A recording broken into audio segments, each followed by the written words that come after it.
If there's one genre of game that is the most risky to make these days, it's of course the live service shooter. We already saw how terribly this can go for a studio with the launch of Highgard recently, where that studio is all but ruined already like a mere month after release. And soon enough comes Marathon, this time from a studio with a lot more experience behind it, yet regardless, that skepticism is still at an all-time high for that game too. So I want to talk about both games, compare them even, see what's going on and everything, and more importantly, I want to ask the question, if games like Marathon can break the barrier suppressing games like this, or will it just be another misfire in a sea of lots and lots of dead games like it? As we know right now, Bungie is charging headfirst into a potential self-inflicted disaster depending on how this all goes for them. Marathon is also not free to play, but it's $40 USD at launch, which is bearing that entry even more. Currently, Marathon is topping the Steam charts, at least in its pre-order sales, but then again, so did Dragon Age Veilguard when that came out as well. So that isn't exactly a win, but it's still,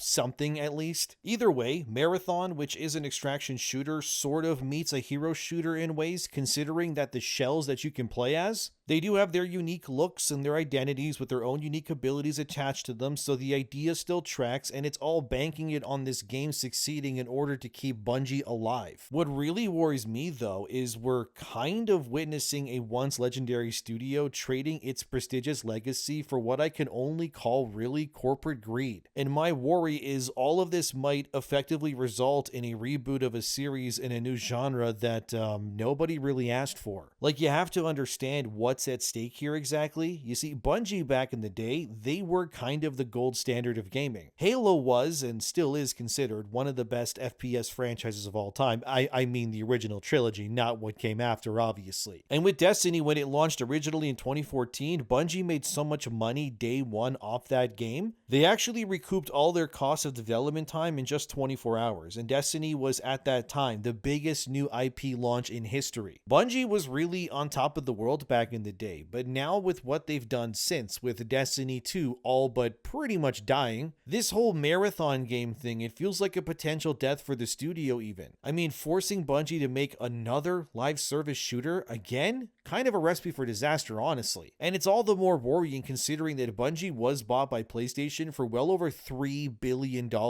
Which, I gotta be honest, is a hefty price tag for a single game studio like this. But again, this proved how sought after Bungie was at the time. Since then, however, it's really been nothing but mistakes and misfires, unfortunately. And kind of the more I looked into Marathon, the more I keep thinking, why does this exist at all? As Insider Gaming reported here, Bungie has already confirmed that Marathon's progression systems will all wipe for all players every single 3 months or every season. Yes, I'm not kidding, that's real and that's locked in. Now, I know some will say, well, yeah, that's what extraction shooters always do, which I get that. But the thing is that a game like this can't really survive on the hardcore fan base alone, as they state here. Each season of Marathon brings a clean slate for the whole community with progression resets. These resets include everyone's gear, contract progression, faction progression, and player level. So essentially, the gear that you obtain in Marathon every season is worthless come the end of it. Any special attachments or whatever else is going to be removed no matter what you do, along with your player level. Why this all happens is because it's to ensure that everyone is on a leveled playing field every single season. Although I don't think this is going to go over well. I would bet that for people who buy this game looking to play it more casually, they probably don't even know about this.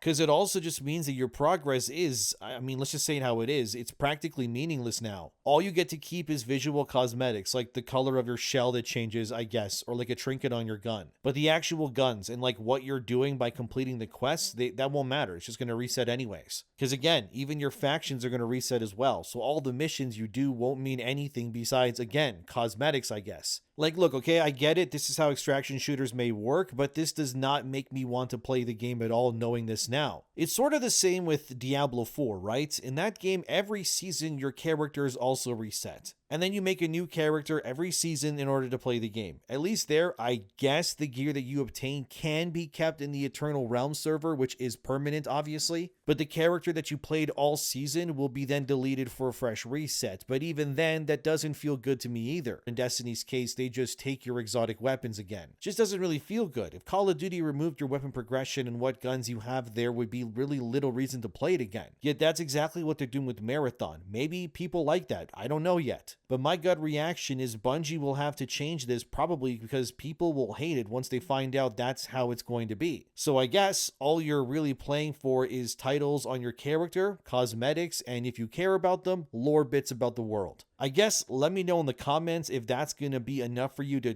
tune in every single season of this game, because according to Bungie, they think that is proper progression in marathon season over season, I guess. But we've seen this level of hubris already. I mean, let's go look at Highgard for a second. I want to speak a bit about that game because we can take lessons that have been learned here and maybe potentially reframe them in the context of marathon in order to understand it better. So we have this article here from Kotaku, where a developer of Highgard believes that the reason why so many players left that game was because it was too competitive and it wasn't user-friendly enough. The developer in question is named Alex Granner. He's a senior level designer at Wildlight, who obviously still works on Highgard, and he spoke in an interview where he said the reason the game failed was because, in his own words according to him, 3v3 duos is always the sweatiest version of anything like Battle Royale, objective modes, wingman, you know it, you name it, it requires such a high intensity of communication with your team in team play that it doesn't leave much room for casualness. I think that was the biggest thing that turned a lot of players off Highgard. I agree with Alex here at least because yes, Highgard was a highly competitive game right out of the gate that really honestly didn't offer good ways of communicating with your teammates, especially ones that were random to make sense of really anything that was going on. It was very obvious that if one team had communications, they would obviously do way better than a team of random people, but Highgard really did nothing to fix that. It was just kind of everyone zerg rushing with no idea of what to do or how to do it. What's insane to me is that Alex, who's apparently a senior level designer that worked on Highgard for 4 years by the way, with the final year in development, that being 2025, spent only on playtests and polishing the game, that they never once realized that the game would not do well in a live environment. I just don't really understand how games like this get made, and then nobody stops to think that sure, this game will go over well with sweaty people and streamers maybe, but that the average player who comes home from work is going to get bodied, and then they never did anything to remedy that. It just feels like a game like Highgard, sort of like Marathon 2, is being made in this vacuum sealed environment, where everyone is making games meant to be played by like exclusively streamers such as the Burnt Peanut, Nick Merckx, or whoever else I guess, and then forgetting, oh right, we need millions of people to want to stick around who aren't streamers. And then somehow forgetting that because they're so focused on making sure that these games resonate with the hyper-competitive PvP crowd over the casuals who,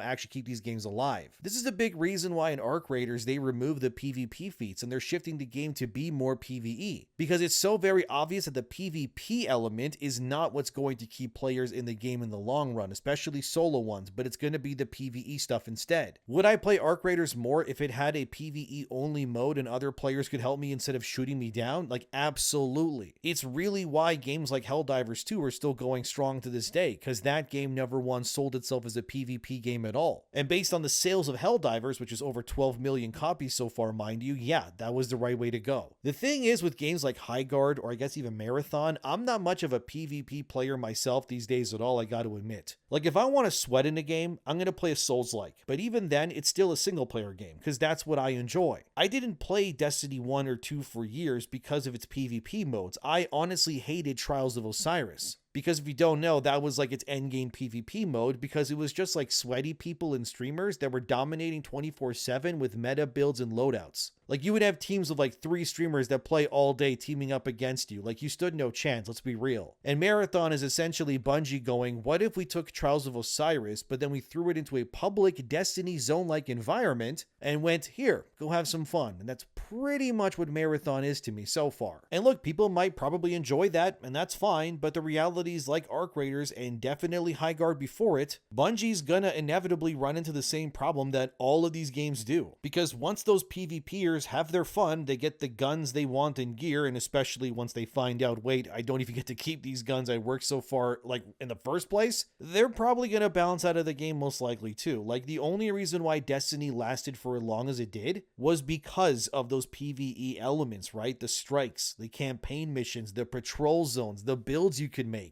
and most importantly, of course, the raids. Like the Crucible in Destiny, which is its PvP mode if you don't know, that always had the lowest player counts for a reason. reason, because it was completely unbalanced due to how much was available in Destiny 2 as a game. Now sure, Marathon's going to have fixed abilities to each shell, but even then at the end of the day, every match that you load into is basically going to be Trials of Osiris, but now you don't know when or even where you're going to get shot at by some other PvP player. Not that it matters anyways, honestly, because the guns you just lost from dying are going to be erased regardless. It just kind of makes it all fruitless and pointless in my opinion. Like, why suffer and push through all of this if I'm going to just get like a skin to enjoy my gun in the end? I hear some say, but isn't that what Fortnite does too? Your seasonal rank resets, new battle passes drop and all that as well? Sure, I guess, but like with Fortnite, it's far way more casual than Marathon or Highgard is ever going to be. Not to mention that Fortnite isn't just a battle royale, right? There's literally millions of player generated game modes that you can play as well and rank up that way too. There's entire racing games, there's like first person shooter modes, there's horror games in it, there's platformers, not to mention you can just like play Rock Band and just like exist in Fortnite as well too. There's even that Lego world is also another thing. So Fortnite is kind of everything in one. Marathon is one single game mode, right? And like, what if Fortnite, for example, right, was only sweaty PvP and nothing else? I don't know. To me, that doesn't sound like a fun time if you ask me. Like, sure, Marathon has PvE elements in it, but so far anyways, from what I've played in the server slam, it was like basic at best. It was just like a Destiny patrol zone. Enemies show up, you shoot them, and that's about it. Even then, barely enough enemies would show up either way most of the time, not to mention that the ammo was so scarce in matches that if you did shoot some PvE enemies, you'd rarely have enough ammo for a real team anyways. It's just like,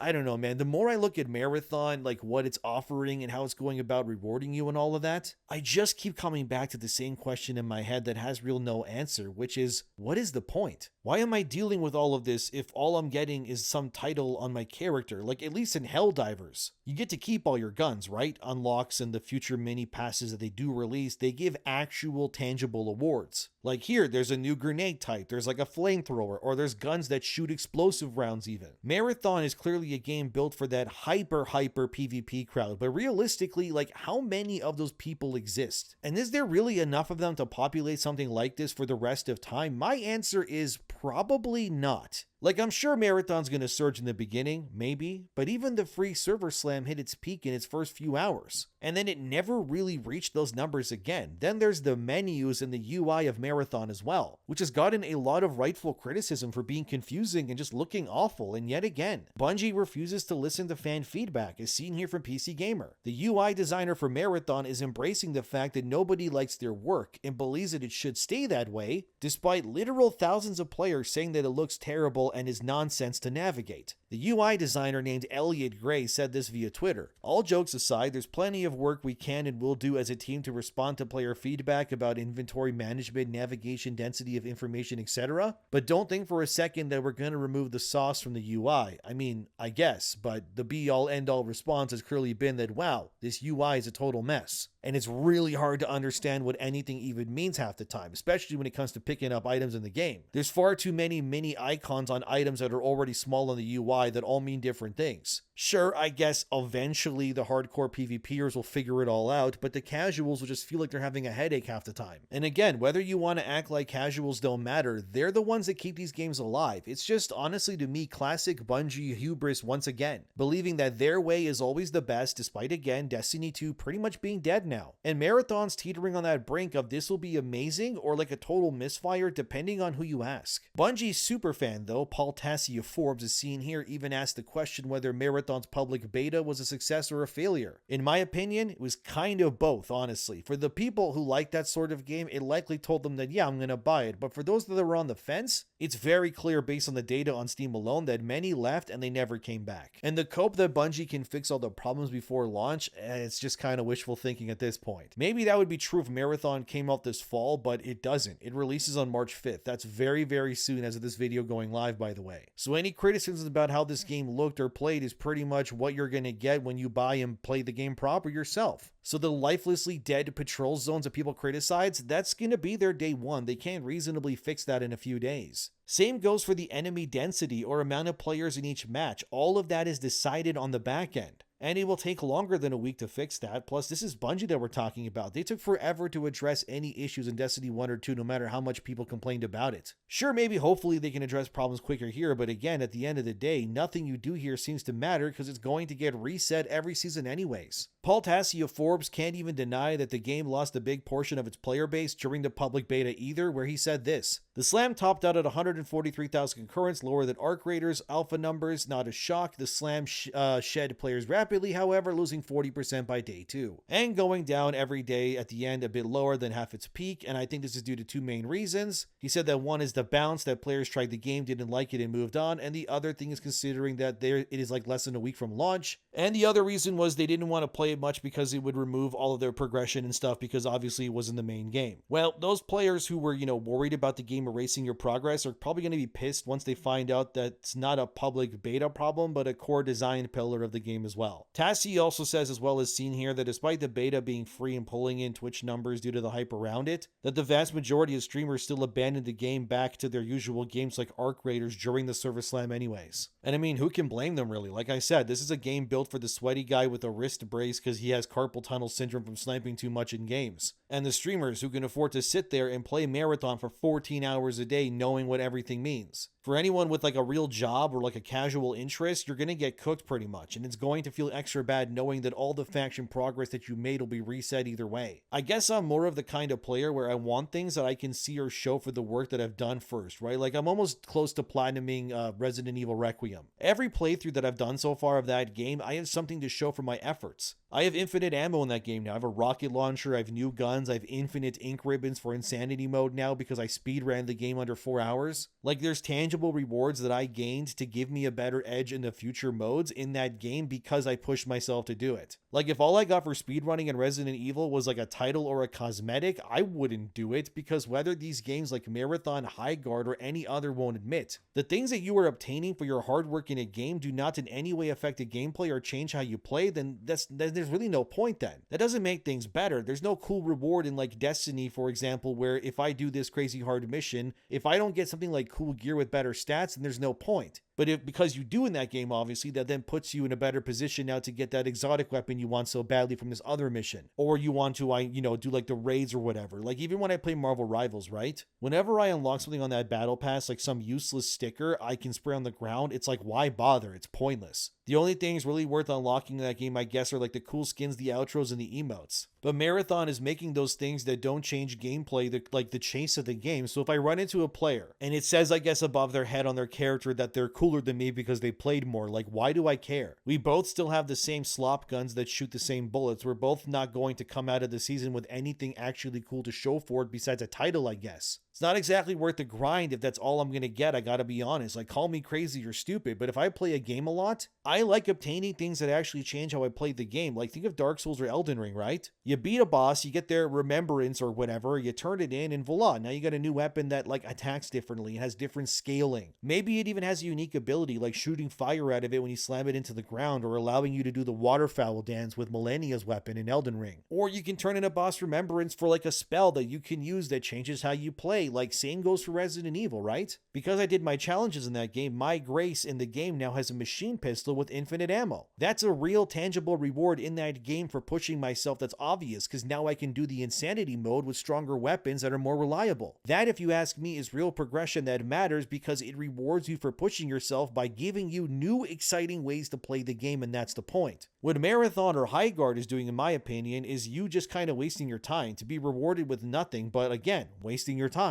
And then kind of being gaslighted and told, no, this is a cool reason to waste your time though, actually. Please keep wasting it for more things that, don't change how anything plays. But it's a PvP game, I know, so it has to be balanced, I hear some say. Well, maybe there's a fundamental flaw there that clearly hasn't been addressed that we're overlooking now, isn't it? Sort of like that, Highgard senior level designer earlier on, only realizing that their game wasn't casual friendly, not during the entire year of polish, by the way, but only during the first week of actual release. Like, what are we doing, guys? There has to be a level of foresight here where we're all able to catch these things before they go into the public to cause damage, right? It's like having a zombie dog in captivity and thinking, will this thing hurt people if it gets released? No, it'll be fine. And then the zombie dog breaks out, it hurts people, and the guy goes, oh my god, it's hurting people. How could we not see this coming? If only there were signs. Like, again, am I taking the crazy pills, or are people just kind of lacking foresight here? Like, anyone with a brain who played Highgard for 5 minutes knew the problems with it. Yet you're telling me the developers did it for a whole year, and only until everyone got laid off did they go, yeah, maybe this game wasn't it. Like, hello? Is anyone home? Where are your brains, people? Like, hello? As Insider Gaming said here too, Highgard is now reaching double-digit player numbers on Steam. Like, less than 100 people are playing it is what they mean. How did they not realize this game's design would be rejected so resoundingly? Like, right now, Highgard is sitting after a month with a player base of roughly 0.2% of what they launched at during release. And again, that game was free to play. You didn't have to pay anything. I'm frankly worried that Marathon will release, the problems will come out, and Bungie will go, oh my god, how did we miss that our super highly competitive PvP game with no tangible reward structure is now being ridiculed? Like, did nobody at Bungie sit there and go, hey guys, we need real rewards here besides titles every season? Like, I'm not saying that Marathon still won't find an audience. I'm sure people will show up day one as they always do. I'm not even saying that Marathon is even a bad game. It's just that there's so much riding on this game that Bungie needs to deliver something truly next, like, generational to not only break through into the mainstream like they did with Destiny, but they need to ensure that they can make something that is so good, because ultimately the existence of Marathon is kind of the current death of Destiny as well. This is really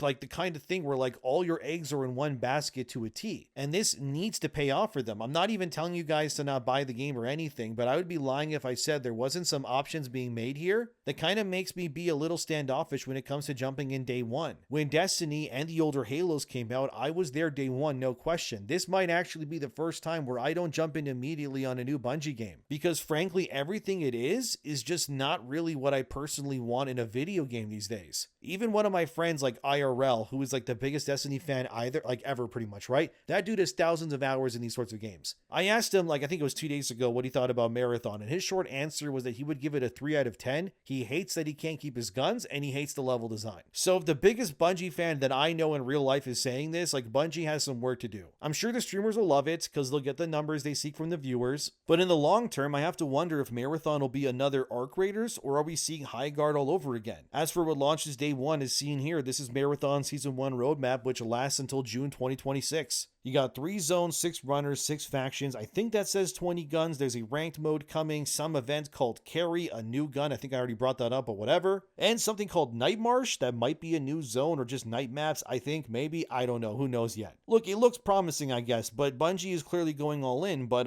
what do you guys think? Is Marathon really enough to make you buy in day one? What do you think of its design, the fact you lose everything every season? And do you think it's valid for developers to not know the weaknesses of their own games that they spent years working on before release? Or is this just yet another victim of toxic positivity? I guess let me know. Marathon honestly better be amazing, or we might see Bungie close down for good, but either way, it releases soon, so I guess we'll see. Thanks for watching, subscribe, and I'll see you guys.